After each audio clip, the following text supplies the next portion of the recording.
ನೋಡ್ರಿ ಉದಯನಿಧಿ ಸ್ಟಾಲಿನ್ ಅಂತ ಅವರು ಆ ವಿಚಾರ ಐತಲ್ಲ ಅವ್ರ ಮನೆಯವ್ರಿಗೆ ಕೇಳ್ಕೊಂತ ಹೇಳ್ರಿ ಮತ್ತೆ ಯಾಕೆ ಗುಡಿಗೆ ಅಡ್ಡಾಡ್ತಾರೆ ಅವ್ರ ಮನೆಯವರು ಪ್ರತಿಯೊಂದು ಗುಡಿಗೆ ಅಡ್ಡಾಡ್ತಾರಲ್ಲ. ರಾಜಕೀಯವಾಗಿ ಬರೀ ಈಗ ಸನಾತನ ಧರ್ಮದ ಬಗ್ಗೆನೂ ಮಾತಾಡ್ತಾರೆ. ಈ ಮಂದಿರ ಉದ್ಘಾಟನೆ ಟೈಮ್ದಲ್ಲಿ ಈಗ ಈ ರೀತಿ ಮಾತಾಡ್ತಾ ಇದ್ದಾರೆ ಯಾರು? ಉದಯನಿಧಿ ಸ್ಟಾಲಿನ್. ಅದು ಅವರು ಎಲ್ಲ ಬರೀ ಒಂದು ಪಾಲಿಟಿಕ್ಸ್, ಯಾವುದೋ ಧರ್ಮದ ಬಗ್ಗೆ, ನಮ್ಮ ರಾಷ್ಟ್ರದ ಬಗ್ಗೆ, ನಮ್ಮ ಭಾವನೆ ಬಗ್ಗೆ ಅವ್ರಿಗೇನು ಚಿಂತನೆ ಇಲ್ಲ. ಅವ್ರು ಐತಲ್ಲ ಲೆಫ್ಟಿಸ್ಟ್ ಮೊದಲಿಂದನು ಅದೇ ರೀತಿನ ಅಲ್ಲೇನು ಚರ್ಚ್ ಇನ್ಫ್ಲೂಯೆನ್ಸ್ದಾಗ ಕೆಲಸ ಮಾಡೋ ಮಂದಿ ಅವರೆಲ್ಲ.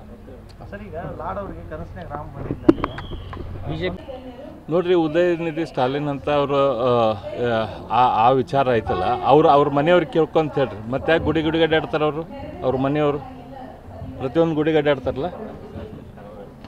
ರಾಜಕೀಯವಾಗಿ ಬರೀ ಈಗ ಸನಾತನ ಧರ್ಮದ ಬಗ್ಗೆನೂ ಮಾತಾಡ್ತಾರೆ. ಈ ಮಂದಿರ ಉದ್ಘಾಟನೆ ಟೈಮ್ದಲ್ಲಿ ಈಗ ಈ ರೀತಿ ಮಾತಾಡ್ತಾ ಇದ್ದಾರೆ ಯಾರು? ಉದಯನಿಧಿ ಸ್ಟಾಲಿನ್. ಅದು ಅವರು ಎಲ್ಲ ಬರೀ ಒಂದು ಪಾಲಿಟಿಕ್ಸ್, ಯಾವುದೋ ಧರ್ಮದ ಬಗ್ಗೆ, ನಮ್ಮ ರಾಷ್ಟ್ರದ ಬಗ್ಗೆ, ನಮ್ಮ ಭಾವನೆ ಬಗ್ಗೆ ಅವ್ರಿಗೇನು ಚಿಂತನೆ ಇಲ್ಲ. ಅವ್ರು ಐತಲ್ಲ ಲೆಫ್ಟಿಸ್ಟ್ ಮೊದಲಿಂದನು ಅದೇ ರೀತಿನ ಅಲ್ಲೇನು ಚರ್ಚ್ ಇನ್ಫ್ಲೂಯೆನ್ಸ್ದಾಗ ಕೆಲಸ ಮಾಡೋ ಮಂದಿ ಅವರೆಲ್ಲ. ನೋಡ್ರಿ ಉದಯನಿಧಿ ಸ್ಟಾಲಿನ್ ಅಂತ ಅವರು ಆ ವಿಚಾರ ಐತಲ್ಲ ಅವ್ರ ಮನೆಯವ್ರಿಗೆ ಕೇಳ್ಕೊಂತ ಹೇಳ್ರಿ ಮತ್ತೆ ಯಾಕೆ ಗುಡಿಗೆ ಅಡ್ಡಾಡ್ತಾರೆ ಅವ್ರ ಮನೆಯವರು ಪ್ರತಿಯೊಂದು ಗುಡಿಗೆ ಅಡ್ಡಾಡ್ತಾರಲ್ಲ.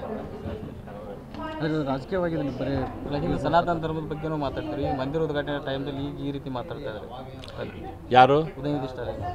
ಅದು ಅವರು ಎಲ್ಲ ಬರೀ ಒಂದು ಪಾಲಿಟಿಕ್ಸ್, ಯಾವುದೋ ಧರ್ಮದ ಬಗ್ಗೆ, ನಮ್ಮ ರಾಷ್ಟ್ರದ ಬಗ್ಗೆ, ನಮ್ಮ ಭಾವನೆ ಬಗ್ಗೆ ಅವ್ರಿಗೇನು ಚಿಂತನೆ ಇಲ್ಲ. ಅವ್ರು ಐತಲ್ಲ ಲೆಫ್ಟಿಸ್ಟ್ ಮೊದಲಿಂದನು ಅದೇ ರೀತಿನ ಅಲ್ಲೇನು ಚರ್ಚ್ ಇನ್ಫ್ಲೂಯೆನ್ಸ್ದಾಗ ಕೆಲಸ ಮಾಡೋ ಮಂದಿ ಅವರೆಲ್ಲ. ಬಿಜೆಪಿ